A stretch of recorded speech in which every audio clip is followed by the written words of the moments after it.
Get ready for Wallace and Gromit Vengeance Most Foul with the complete rundown of Wallace and Gromit's story so far. Here we go! Wallace and Gromit are looking for their next holiday destination, preferably one that has cheese. But what location has the best pressured curds of milk, firm and elastic, or soft and semi-liquid in texture? Unfortunately, it doesn't seem like they have any connections with NASA, so Wallace copies my pre-primary drawing of a rocket ship and uses it as the design to build their own spacecraft in the basement. They chop a lot of wood, but the entire exterior ends up being made out of metal. Allotment doors. And now lift off in 10, 9, 8. Oh no, Wallace has forgotten the crackers. 10 packs should be enough. We have liftoff and land down. There must be a small pocket of the moon with an atmosphere, allowing them to breathe without a spacesuit. After trying a bit of the planet's natural cheese, Wallace and Gromit find a broken robot. But it's not broken and tries to follow the pair back to Earth. However, the robot is unsuccessful in this mission, but does tear off part of the ship, which it uses to train for the upcoming Winter Olympic Games. It's the 12th of February, or more importantly, Gromit's birthday. Wallace has gotten him a pair of pants that'll save him from having to walk the pooch. Something else Wallace needs to save is his piggy bank, because they're running low on dollary dues, to the point where they rent out a room to a penguin. Surprising what a little paint will do, isn't it?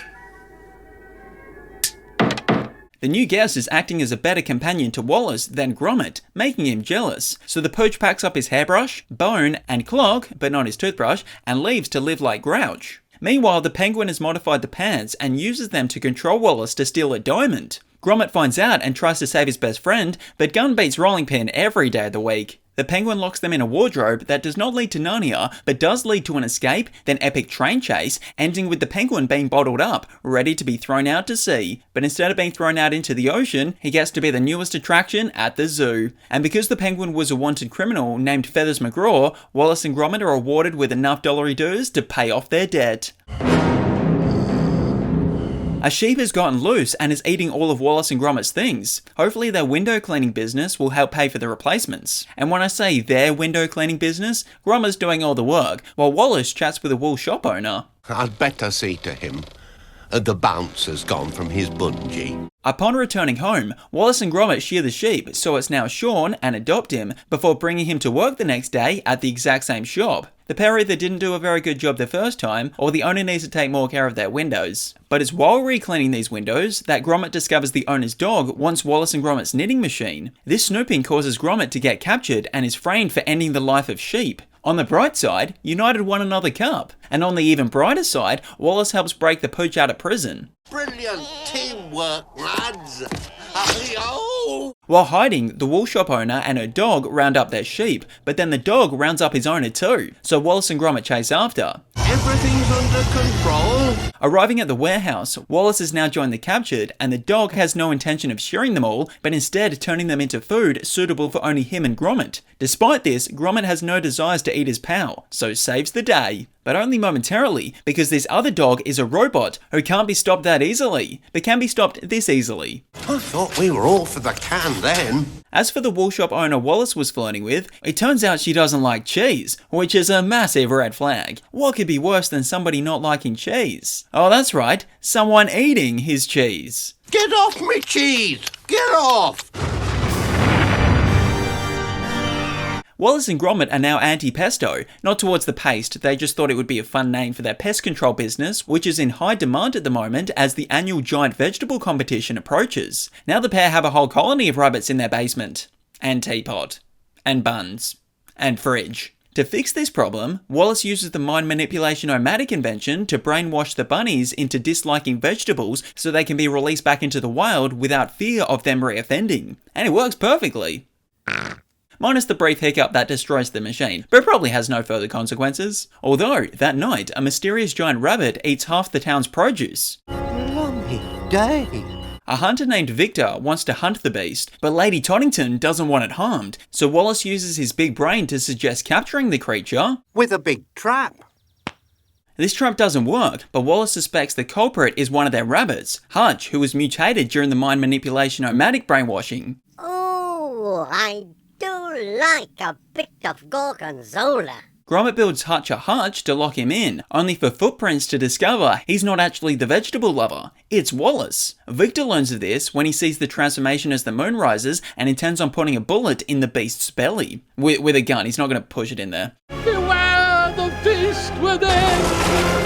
Gromit reveals to Wallace that the mind manipulation nomadic Freaky Friday'd him with Hutch, so in order to reverse it back, the bunny must fix the mind swap machine. But he's run out of time, the moon has once again woken up, and so has Wallace's transformation, targeting the giant vegetable competition. Victor tries to eliminate him, but Gromit shows why he's such a good boy, saving Wallace by somehow flying faster than a bullet. Wallace reverts back to a person for good, and Tonington opens her estate as a bunny sanctuary for all the captured rabbits.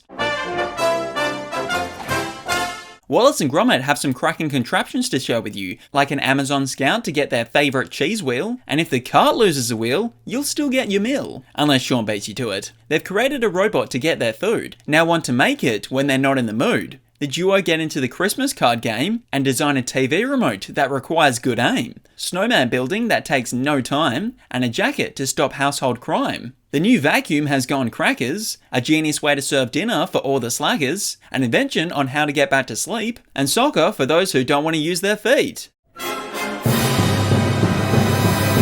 Wallace and Gromit are now master bakers, which doesn't bode well for them because there's a serial killer after them, or should I say, toast killer. I am hilarious. Don't forget to like, subscribe and share. Very well done.